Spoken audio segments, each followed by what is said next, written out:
এটা ইমাম হোসাইনের আশিকদের দেশ। এই দেশ মাওলানা ইয়াজিদের অনুসারীদের দেশ না, ঠিক কিনা? এটা আশিক রাসূলদের দেশ, এটা আশিক আহলে বায়াতের রাসূলদের দেশ, এটা আউলিয়া কিরামদের আশিকদের দেশ। এখানে আউলিয়া কিরামরা আমাদেরকে কোরআন এবং সুন্নাহ শিক্ষা দিয়েছেন। সুবহানাল্লাহ বলেন, ঠিক কিনা? আমরা জানি যুগে যুগে এই মাওলানা ইয়াজিদের অনুসারীরা ইমামদেরকে কষ্ট দিয়েছে। ইমামে আযম আবু হানিফা রাদিয়াল্লাহু তাআলাকে কষ্ট দিয়েছে, ইমাম শাফিঈ রাদিয়াল্লাহু তাআলা আনহু, ইমাম আহমদ বিন হাম্বল রাদিয়াল্লাহু তাআলা আনহু, এরকম শত শত ইমামদেরকে তারা কষ্ট দিয়েছে।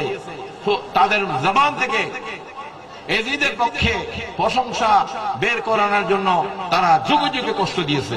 এজন্য ইমাম শাফিঈ রাদিয়াল্লাহু তাআলা আনহু বলে গেছেন যে আমাকে তোমরা যতই বলো, যতই আমার উপর অত্যাচার করো না কেন, আমাকে যতই গালমন্দ করো না কেন, আমাকে আহলে বায়াতের মহব্বত থেকে দূরে সরাইতে পারবে না।